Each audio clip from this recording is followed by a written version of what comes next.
پیغمبر اکرم مرسل اعظم آپ ارشاد فرماتے ہیں جو انسان، یہ نماز بھی میرے خیال میں کلپ بھی بن جائے گی، نوٹ بھی کر لیں، کہ اس میں جو جمعراتیں آئیں گی جسے شب جمعہ آپ کہتے ہیں، جمعرات کا جو دن ہوتا ہے جو یہ گزرا ہے، ایک نماز بتائی ہے پیغمبر اکرم نے اس میں کہ جتنی بھی شعبان کے یوم الخمیس ہیں، یعنی جمعرات کے دن ہیں جتنے بھی شعبان میں جتنی بھی جمعرات پڑھیں گی، اس میں 2 رکعت نماز مستحب ہے۔ اب یہ جمعے کی بات نہیں ہو رہی، جمعرات کی بات ہو رہی ہے۔ یوم الخمیس میں 2 رکعت نماز مستحب ہے، اور طریقہ پیغمبر نے کیا بتایا؟ پہلی رکعت میں سورہ الحمد 100 مرتبہ سورہ توحید، پھر دوسری رکعت بھی ایسے ہی پڑھیے، سورہ الحمد اور 100 مرتبہ سورہ توحید، اور اس کے بعد آپ سلام پڑھیے، سلام کے بعد آپ کو 100 مرتبہ صلوات پڑھنی ہے، 100 مرتبہ صلوات پڑھیے۔ اس کے بعد میں جو لفظ لکھا پیغمبر نے، قضى اللہ لہ امر کل من امر الدنیا والآخرہ، اس نماز کی بدولت پروردگار عالم تمہاری دنیاوی حاجات کو بھی پورا کرے گا، اخروی حاجات کو بھی پورا کرے گا۔ بسم اللہ الرحمن الرحیم۔ تو یہ 4 چیزیں میں نے شعبان کے حوالے سے آپ کی خدمت میں بیان کی کہ کیوں شعبان کو شعبان کہا جاتا ہے۔ تو معصوم نے فرمایا کہ نعمت الہی کی وجہ سے، کہ اس میں زیادہ نعمتیں ملتی ہیں یا زیادہ خیر کرنے کی اللہ توفیق عنایت کرتا ہے، اس لیے اس کو شعبان کہتے ہیں۔ اور اس کے علاوہ نبی کریم صلی اللہ علیہ وآلہ وسلم نے ارشاد فرمایا،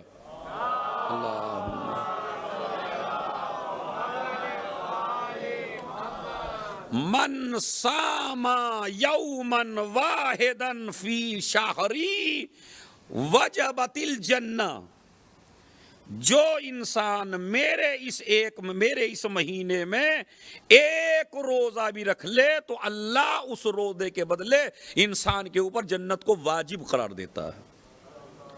کہیں ہے لہو الجنہ، کہیں ہے وجبت لہو الجنہ، تو بہرحال مختلف تعبیریں ہیں حدیثوں میں۔ ایک روزے کے لیے خالی، کہ اگر اس میں شعبان المعظم میں اگر آپ ایک روزہ رکھ رہے ہیں میرے اس مہینے میں، تو اللہ تعالیٰ آپ کے اوپر جنت کو واجب قرار دیتا ہے۔ اچھا، دوسرا فائدہ آپ سنیے، یعنی 3 فائدے ہیں روزہ رکھنے کے۔ پہلا فائدہ جنت واجب ہے، دوسرا فائدہ حرم اللہ جسدہ علی النار، جو انسان اس مہینے میں یعنی میرے مہینے میں ایک روزہ رکھ لے، اللہ اس کے اوپر جہنم کو حرام قرار دیتا ہے۔ یعنی ابھی ایک روزے کی بات ہو رہی ہے، اور جو 3 رکھ لے 4 رکھ لے، دیکھیں یہ 2 مہینے ایسے ہیں، ان میں ہر روزے کے اوپر مطلب اگر الگ الگ تاریخ میں آپ روزہ رکھیے، پہلی شعبان کو روزہ رکھیے تو اجر کچھ اور ہے، دوسری کو رکھیے تو فائدہ کچھ اور ہے، تیسری شعبان کو روزہ رکھیے تو فائدہ کچھ اور ہے۔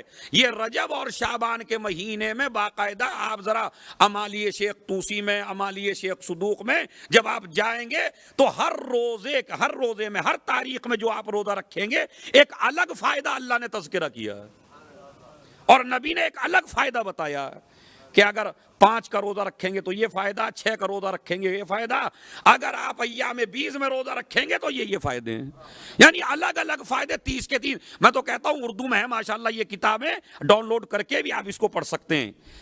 میں تو خالی ایک روزے کا بھی اجر بتا رہا ہوں، باقی تو انشاءاللہ حجت الاسلام والمسلمین سبتین صاحب جو ہیں وہ تشریف لے آئے ہیں، تو وہ شعبان المعظم میں آپ کی بہرحال خدمت میں حاضر رہیں گے، اور وہ زیادہ اعمال اس کے بیان کریں گے۔ میں تو خالی ایک روزے کے بارے میں بتا رہا ہوں۔ پہلا فائدہ جنت واجب ہو جاتی ہے، دوسرا فائدہ جہنم حرام ہو جاتا ہے، اور تیسرا فائدہ کنتو شفیعہ یوم القیامہ، قیامت کے دن میں اس کی شفاعت کروں گا جو میرے مہینے میں ایک روزہ رکھے گا۔ اب دیکھیں 3 چیزیں ہیں، 3 چیزیں میں نے آپ کی خدمت میں بیان کی۔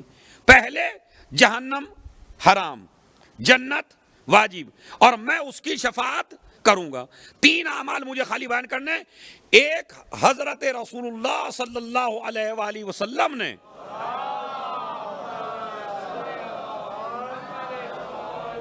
پیغمبر اکرم مرسل اعظم آپ ارشاد فرماتے ہیں جو انسان، یہ نماز بھی میرے خیال میں کلپ بھی بن جائے گی، نوٹ بھی کر لیں، کہ اس میں جو جمعراتیں آئیں گی جسے شب جمعہ آپ کہتے ہیں، جمعرات کا جو دن ہوتا ہے جو یہ گزرا ہے، ایک نماز بتائی ہے پیغمبر اکرم نے اس میں کہ جتنی بھی شعبان کے یوم الخمیس ہیں، یعنی جمعرات کے دن ہیں، جتنے بھی شعبان میں جتنی بھی جمعرات پڑھیں گی اس میں 2 رکعت نماز مستحب ہے.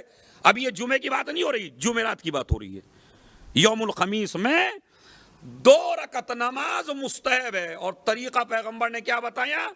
پہلی رکعت میں سورہ الحمد 100 مرتبہ سورہ توحید، پھر دوسری رکعت بھی ایسے ہی پڑھیے، سورہ الحمد اور 100 مرتبہ سورہ توحید، اور اس کے بعد آپ سلام پڑھیے. سلام کے بعد آپ کو 100 مرتبہ صلوات پڑھنی ہے، 100 مرتبہ صلوات پڑھیے. اس کے بعد میں جو لفظ لکھا پیغمبر نے، قضى اللہ لہ امر کل من امر الدنیا والآخرہ، اس نماز کی بدولت پروردگار عالم تمہاری دنیاوی حاجات کو بھی پورا کرے گا، اخروی حاجات کو بھی پورا کرے گا. تو اچھا، یہ ایسے چھوٹے چھوٹے عمل ہیں کہ جس کو آپ کر سکتے ہیں. اگر آپ کو دن میں موقع نہیں مل رہا تو شب جمعہ میں پڑھ لیجئے، خالی 2 رکعت نماز، مگر ہر جمعرات میں آپ پڑھیے. اللہ جو ہے دنیاوی حاجات، اخروی حاجات آپ کی پوری فرمائے گا. میرے خیال میں 4 دفعہ آپ کو پڑھنی پڑے گی. یہ 4 جمعرات آئیں گی تو آپ کو 4 دفعہ پڑھنی پڑے گی. لیکن پھر اس کے نتائج دیکھیے، اس کے فضائل دیکھیے اس نماز کے جو پیغمبر نے فرمائی. یہ شعبان ہی میں ہے، بس توجہ چاہتا ہوں، یہ شعبان ہی سے مخصوص ہے کہ اس نماز کو آپ پڑھیے اور اپنی ساری حاجتیں اللہ سے قبول کروائیے. تو یہ 2 عمل ہو گئے. اس کے علاوہ سنیے آپ، بڑا عجیب و غریب مسئلہ، خدا کی قسم اتنے فضائل اس مہینے کے، اسی طرح رجب کے، اسی طرح شعبان کے، اور رمضان المبارک میں تو حد ہے. ایک تسبیح ہے اس میں شعبان کے اندر، استغفر اللہ واسألہ التوبہ. استغفار کے صیغے مختلف ہیں. اگر آپ استغفر اللہ ربی واتوب الیہ، استغفر اللہ واتوب الیہ، استغفر اللہ الذی لا الہ الا هو الحی القیوم ذو الجلال والاکرام واتوب الیہ، یعنی مختلف صیغے ہیں اس کے. کئی چیزیں بتائی گئی ہیں استغفار کے بارے، لیکن جو شعبان کے لیے بتائی گئی ہے، نبی فرماتے ہیں، دیکھیں بڑا چھوٹا سا عمل بتا رہا ہوں انشاءاللہ آپ کو، اور اسے آج ہی سے شروع کر دیجئے، اور یہ ہر روز کے لیے. نبی فرماتے ہیں من استغفر اللہ کل یوم 70 مرہ، جو انسان 70 مرتبہ، خالی 70 مرتبہ، نہ 100 مرتبہ نہ 200 مرتبہ، خالی 70 مرتبہ جو انسان یہ والی استغفار پڑھے، استغفر اللہ واسألہ التوبہ، تو کیا کہ غفر اللہ لہ ذنوبہ ولو کانت مثل عدد النجوم. اگر آپ نے یہ استغفار پڑھی تو پروردگار عالم تمہارے سارے گناہوں کو بخش دے گا، چاہے یہ گناہ اتنے ہی کیوں نہ ہو جتنے آسمان پر ستارے ہیں. ایک صلوات بھیجیں محمد اور آل محمد پر.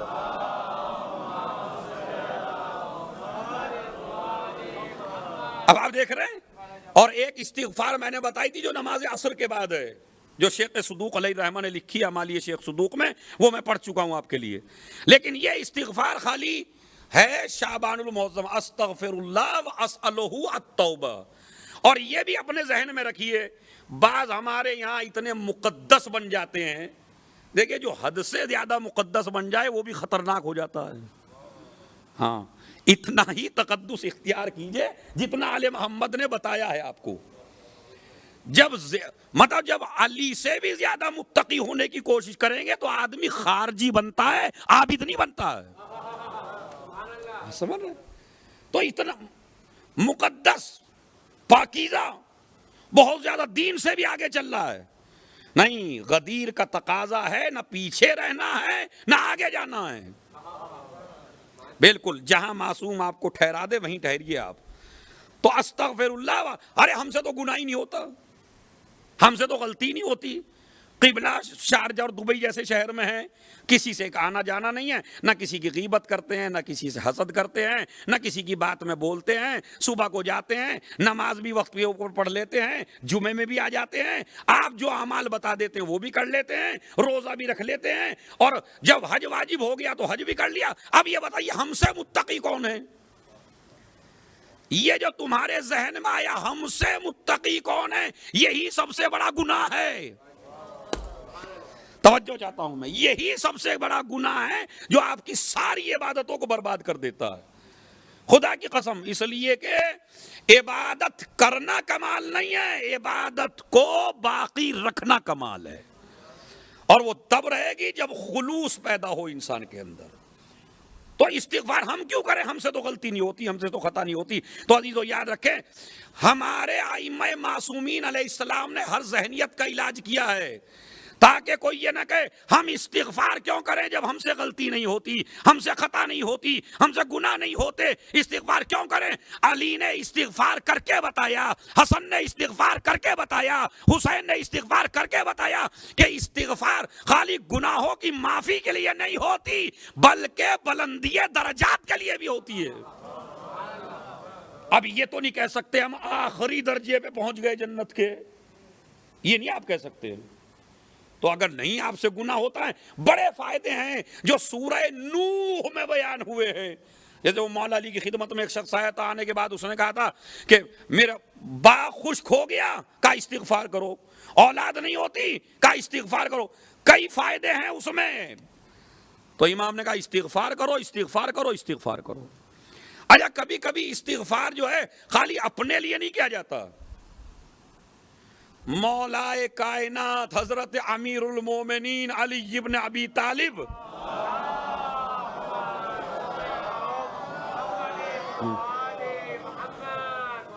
وہ فرماتے ہیں نہج البلاغہ میں، پہلا جملہ عجیبت لمن یقنط ومعہ الاستغفار، مجھے تعجب ہے اس انسان پر کہ جو رحمت الہی سے مایوس ہو جائے حالانکہ وہ استغفار کرنے پہ قدرت رکھتا ہو. عجیب تو لمن یقنط ومعہ الاستغفار، یعنی آپ استغفار کر سکتے ہیں اور تب بھی رحمت خدا سے مایوس ہو جائے؟ نہیں، یہ استغفار بڑی نعمت ہے آپ کے لیے، بڑی رحمت ہے آپ کے لیے، درجات کے اضافے کے لیے ہے، آپ کی اقتصادی بندشوں کو توڑنے کے لیے ہے، آپ کی اولاد کے لیے، آپ کے لیے ہے.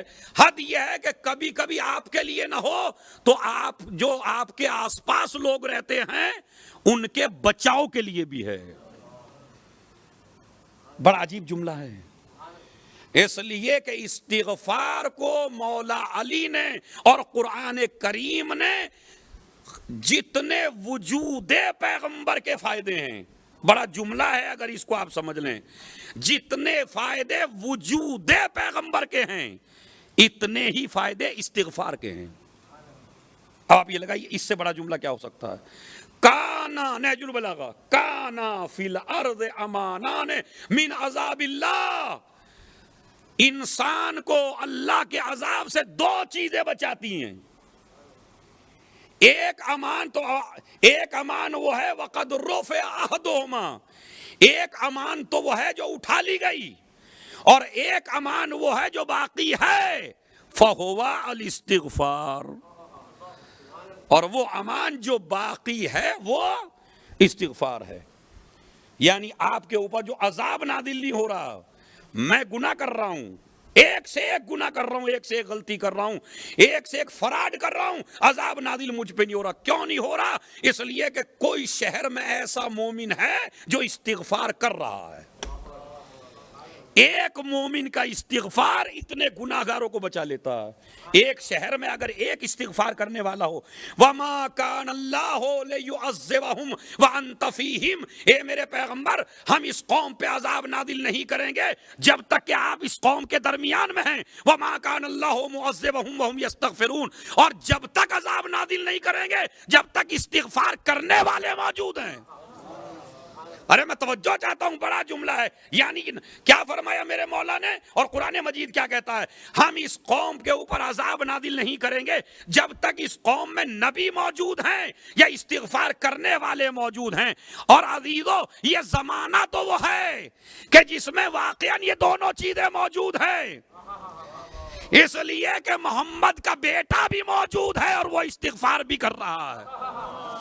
ایک صلوات بھیجیں محمد اور آل محمد پر.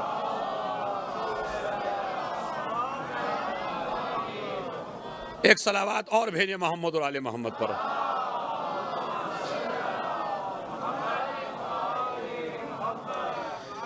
تو اگر آپ گناہ نہیں کرتے تو کم سے کم استغفار کریے دوسروں کے لیے.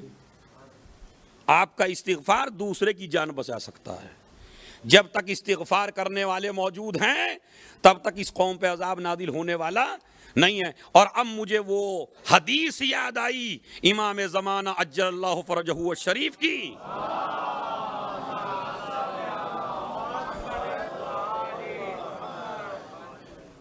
انی لاستغفر لمذنب شیعتی،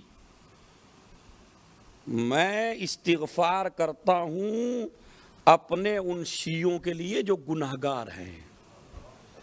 امام زمانہ استغفار کرتے ہیں ہمارے لیے، یہ حدیث ہے باقاعدہ.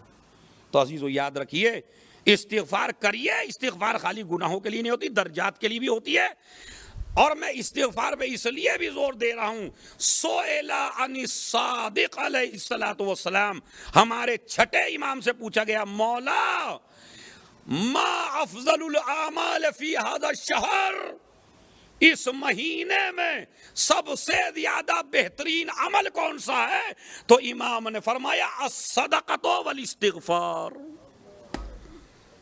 اس مہینے میں 2 کام آپ کو کرنے ہیں. کون سے 2 کام؟ ایک صدقہ دینا ہے اور ایک استغفار کرنا ہے. دیکھیں پوچھنے والا پوچھ رہا ہے صادق آل محمد سے، مولا بتائیے اس مہینے میں کیا کروں؟ تو کوئی مولوی بتانے والا نہیں ہے، کوئی ذاکر بتانے والا نہیں ہے، کوئی بیچارہ نوحہ خان نہیں بتا رہا ہے. امام سے پوچھ رہا ہے، امام بتا رہے ہیں 2 چیزیں. تو کم سے کم اپنے امام کی اس بات پہ شیعوں کو عمل کرنا چاہیے نہیں کرنا چاہیے؟ یہ صدقہ جو ہے جتنا آسانی سے ہم بول دیتے ہیں اور جتنا آسانی سے آپ سن لیتے ہیں، یہ اتنا آسان نہیں ہے. واقعاً میں نے ایک روایت میں پڑھا کہ جب آدمی کا ہاتھ ایسے ہوتا ہے نیچے کی طرف اور جیب ہے یہاں کے اوپر، کہتے ہیں یہاں کا ہاتھ یہاں تک آنے میں کتنی پریشانیاں ہوتی ہیں آپ نہیں جانتے.